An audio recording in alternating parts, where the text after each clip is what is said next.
Hello, Grumpy Old Fart here. I'm doing another family game night video. This is a role-playing story that happened in a Recon game. I did a video on Recon, the role-playing game, and it's basically set in Vietnam, and you get to play a soldier and go on missions and crawl through the jungle and blow stuff up and kill the bad guys and blah blah blah. It's a war movie, but in a game, and you get to play. That's what it's about. The name of this one is Smoky the Grenade Guy, because I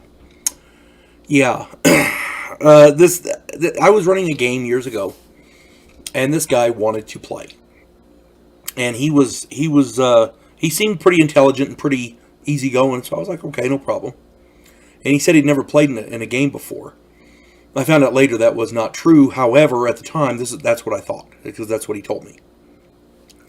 So we needed a new intel guy, and in the game they have MOSs, military occupational specialties, and you can be a rifleman, you can be a machine gunner, they call it a pigman, you could be a RTO, which is a radio telephone operator, the radio man, the intel specialist, the intelligence guy, the point man, that kind of thing, and you're allowed two of them. We needed an intel guy because we didn't have one. And so this guy rolled up an Intel, I want to say Intel RTO. But we had an RTO. So this guy was going to be our Intel specialist. And that was cool because we needed one. Problem was, when he rolled up the character, this guy couldn't use a rifle to save his life. I mean, he really was a crappy shot with a rifle. He could barely use a pistol. I mean, he was a few points better than the rifle, but not by much. But he was really good with hand grenades. So when he got issued his kit, he was given the same as everybody else, an M16. And because he's the intel guy, he got a code book. He got the pistol with some magazines of ammo, and his standard deployment kit with rations and canteens and all that. But he didn't want to take the rifle with. He was issued a certain amount of hand grenades, but he chose to requisition extras. And because he's the intel guy, he can do that. So this guy's got he ordered big bags of grenades, different kinds of hand grenades. You got fragmentation grenades, anti-personnel grenades, high explosive grenades, which have a huge blast radius, and they're used for destroying bunkers and things. All kinds of smoke grenades, gas grenades, you name it, he had it. And he had bags of them hanging on him, and he had them hanging out of his pockets, and he just is like, armor of grenades, as it were. So, but he refused to carry a rifle because he couldn't use it. So he had the pistol, and he had 4 magazines for the pistol, but he never planned on using it because, all he could use was the grenades.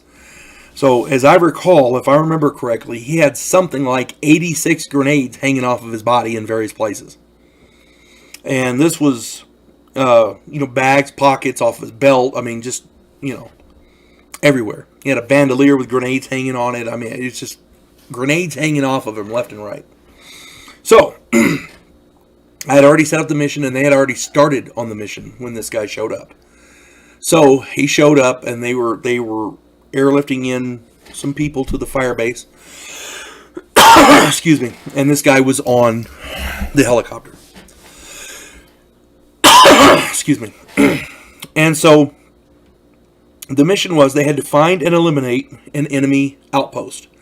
And what it was is they had 2 or 3 VC insurgents, and they would set up a post for a few days in one place and report on what was going on in the fire base, and then they'd go to another place and report on the fire base, and because they had really long range binoculars and stuff, and they were watching what was going on, and they could tell when our patrols were going out and when they were coming back and when we got the supply shipments and stuff like that. And so it was becoming a nuisance for that fire base. They had to send somebody out to go and fix it. So that was their job, find and eliminate this little enemy outpost. And because it kept moving, they kept having to look for it. Because the VC, say what you want about them, they were pretty smart. They weren't stupid. So, as it turns out, the group at this point, for about the third day out, they were crawling through this underbrush, trying to sneak up on this enemy outpost because they think they had figured out where it was, and they were trying to sneak up on it. So they're crawling through the underbrush. And everyone was doing well until this guy, and I'm going to call him Chris. Chris rolled a mishap. And in a war zone, a mishap could be very, very bad. So I rolled on the chart. Somewhere on his body, a grenade pin got pulled. And he couldn't figure out which one it was because he had something like 80 or more grenades hanging off of him. He's searching, trying to figure out where the grenade was that the pin got pulled. He insisted on rolling for which grenade, and he got lucky in this regards because it wasn't an explosive grenade or a fragmentation grenade. Turns out it was a smoke grenade. So green smoke starts pouring off of him. And everybody got a good laugh out of it. And the sergeant up in the front says, "Holy crap, they're going to find out where we are. We got everybody, get down and stay low, and you get rid of that grenade as quick as you can." And so this guy stands up and he's going to throw the grenade. Well, problem was, the fire base had some strict orders. They had codes for different smoke that they saw. And this was done in Vietnam. Different colored smoke for the different days meant different things. And they did that so that the enemy wouldn't get used to it and, pop their own smoke to get a certain effect.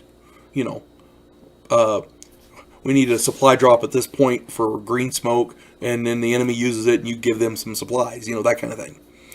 Well, it turns out green smoke for that day was ordering an artillery barrage on their position.